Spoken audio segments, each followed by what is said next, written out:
Have you ever imagined visiting a town where nobody lives anymore? Empty streets, broken houses, silent churches, and abandoned buildings slowly disappearing into nature. Across Canada, there are ghost towns that were once filled with miners, workers, and families. But today, many of these places are completely abandoned and frozen in time. Some towns disappeared after gold rushes ended, while others were destroyed by disasters, harsh winters, or economic collapse. From remote mountain villages to haunted mining towns, today we are counting down the top 10 ghost towns of Canada you should never visit alone. Number 10, Barkerville. Barkerville was once one of the richest gold rush towns in Canada. During the 1860s, thousands of miners rushed into the mountains of British Columbia searching for gold. At its peak, Barkerville was filled with hotels, saloons, shops, and crowded streets. But after the gold started disappearing, most people left the town behind. Today, many original wooden buildings still remain standing. Walking through Barkerville feels like stepping back into the 1800s. Old streets, historic homes, and quiet surroundings create a strange atmosphere. During winter, heavy snow covers the town, making it feel even more isolated and mysterious. Number 9,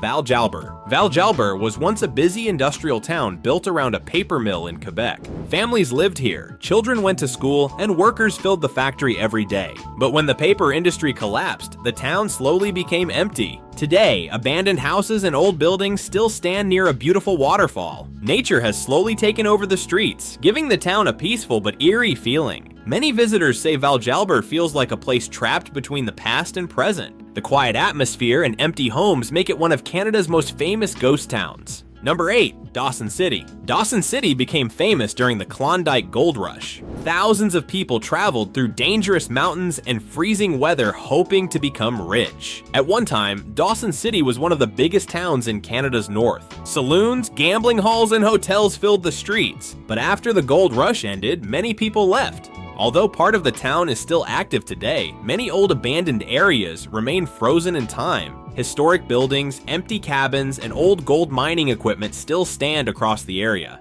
The cold Yukon wilderness makes the town feel remote and mysterious. Number 7, Gagnon. Gagnon was once a successful mining town deep in the forests of Quebec. Workers came here to mine iron ore, and the town quickly grew with schools, stores, and neighborhoods. But when the mining company shut down operations, the entire town disappeared. Almost every building was demolished, and nature slowly erased the town from the map. Today, only a few remains can still be found hidden inside the forest. Empty roads and forgotten ruins are all that remain of what was once a busy community. The isolation of the area makes it feel very haunting. Number 6, Uranium City. Uranium City was built during the uranium mining boom in northern Canada. During the 1950s, thousands of people moved here for jobs and opportunities. The town became rich and modern very quickly. But when uranium prices collapsed, businesses closed and people started leaving. Today, many buildings remain abandoned. Empty schools, broken homes, and silent streets make the town feel like a forgotten world. Harsh winters and freezing temperatures make Uranium City even more dangerous and isolated.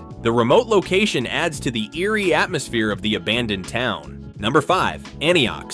Antioch was once a giant copper mining town located on the coast of British Columbia. Workers and their families lived in this remote area surrounded by mountains and forests. The town had schools, stores, and even movie theaters. But when copper prices crashed, the mining company shut down operations. Almost everyone left within a short time. Today, only ruins and abandoned structures remain hidden in the wilderness. Trees and plants have slowly taken over the area. Because the town is difficult to reach, many visitors say exploring Antioch feels like discovering a lost world. Number 4, Silver City. Silver City sits near the shores of Kluane Lake in Yukon. Long ago, miners built this small town while searching for silver in the nearby mountains. But the mining industry failed, and people eventually abandoned the area. Today, old cabins and broken wooden buildings still stand facing the giant mountains around them. The town's remote location creates a lonely and unsettling feeling. Strong winds, freezing weather, and complete silence make Silver City one of Canada's creepiest abandoned places. Visitors often describe it as both beautiful and haunting. Number 3, Bankhead. Bankhead was once a coal mining town located near Banff National Park. Miners and workers filled the town during the early 1900s. Homes, schools, and businesses quickly appeared in the mountain valley. But dangerous working conditions and falling coal prices caused the town to collapse. Today, only ruins remain hidden in the forest near Banff. Old foundations, broken walls, and abandoned mining equipment can still be found. Because of its location inside the mountains, the area often feels quiet and mysterious. The cold weather and wildlife also make the area dangerous for unprepared travelers. Number 2, Cassiar. Cassiar was once an important asbestos mining town in northern British Columbia. During its peak, hundreds of families lived here surrounded by mountains and forests. But after health concerns about asbestos became serious, the mines shut down and the town was abandoned. Today, empty buildings and old streets remain in the wilderness. The town's isolated location and silent atmosphere make it feel frozen in time. Fog often covers the empty roads, creating a creepy and cinematic view. Nature continues slowly reclaiming the town year after year. Number 1, Bennett.